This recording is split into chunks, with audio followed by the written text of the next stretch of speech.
자, 그런데 스위스 2위 은행이 휘청일 때만 해도 괜찮나라는 걱정이 들었는데 이번에 독일 최대 은행이 위기다라고 하니까 더 네네. 걱정이 드는데요.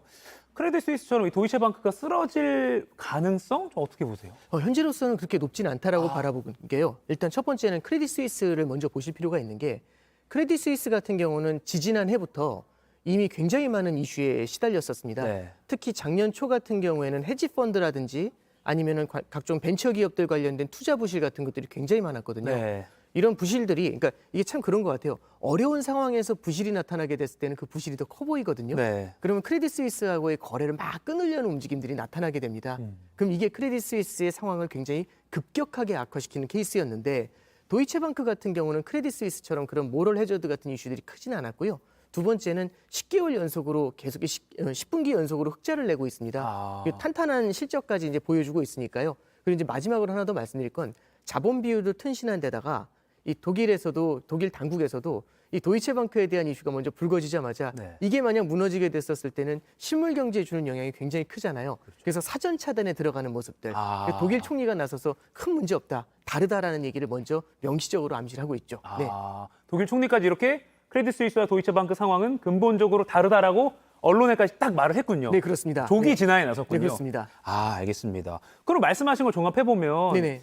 이 도이체방크는 크레딧 스위스처럼 이렇게 막 위험한 수준은 아니고 그런데 왜 이렇게 좀 약간 부풀려서까지 좀 이렇게 흘러나오는 건가요? 이게 이제 은행 위기가 이렇게 자꾸 부풀려지는 이유는 두 가지 정도로 볼 수가 있을 것 네네. 같습니다. 첫 번째는 자라보고 놀란 가슴, 소뚜껑 보고 놀란다 이런 얘기가 있는 거죠. 네. SVB 이후에도 계속해서 이제 흔들리고 있는데 사람들은 여기에 대해서 은행이 무너졌었을 때 과거 금융위기와 같은 공포 심리가 남아 있습니다. 그렇죠. 공포라는 건 전염되기 마련이고요. 공포감이 들어왔었을 때는 작은 것들도 하나하나 의심하는 그런 버릇들이 생겨나게 되죠. 그러다 보니까 도이체방크에 대해서도 이제 굉장히 좀 과도하게 바라보는 면이 분명히 있다. 이게 1번이고 네네. 두 번째는 이제 월스트리트 저널에서 되게 공감이 가는 기사가 하나 나왔었는데 네.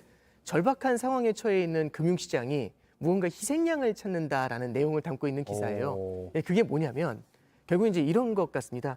결국에는 지금 금융시장이 가장 힘들어하는 거는 연준의 금리 인상, 네네. 연준의 긴축입니다. 긴축이 너무 많이 이어졌었을 때는 금융시장이 굉장히 큰 스트레스를 받는데 이걸 멈추게 하기 위한 방법이 필요하거든요. 이게 사실 중앙은행은 두 가지 목표를 갖고 있습니다. 연준은. 그래서 성장하고 그다음에 물가가 목표인데 성장을 극대화하기 위해서는 금리를 낮춰줘야 되고요. 물가를 잡기 위해서는 긴축을 하는 금리를 인상을 해줘야 됩니다. 그래서 사실 작년에는 이런 거죠. 금리 인상을 멈추기 위해서 성장이 둔화가 되니까 계속하면 큰일 나 이런 식으로 하면서 이제 연준을 압박했던 겁니다. 근데 연준이 뭐라고 하냐면 성장이 일부 둔화되더라도 답이 없다. 지금은 물가를 잡아야 될 때다라고 하면서 연준에서는 그냥 끝없이 금리를 올리기 시작을 한 거죠. 그랬더니 더욱더 크게 궁지에 몰렸지 않습니까? 근데 시장이 그때 또 하나를 본 겁니다. 연준은 방금 말씀드린 것처럼 물가하고 성장도 목표가 있지만 또 다른 목표가 하나 숨어 있는데 금융 안정이라는 목표가 있습니다. 금융 시스템이 무너질 때는요. 연준이 이걸 지켜주기 위해서 돈을 풀어주면서 나와야 됩니다. 그래서 보니까 이제 금융 안정이 뭐가 있을까라고 보니까 SVB부터 그 힌트가 보이기 시작을 하는 거죠. 그럼 지금은 어떻게 보면 되냐면 작년에는 성장을 인질로 잡고서 금리를 낮출 걸 종용했는데 지금은 이게 안 통하니까 금융 안정이라는 더 취약한 인지를 잡고서 금리를 낮춰달라고 긴축을 멈춰달라고 이렇게 종용을 하고 있는 상황이죠. 그러다 보니까 작은 것들도 좀 더 크게 부풀려졌었을 때 연준에 주는 압박감이 더 클 것이고요.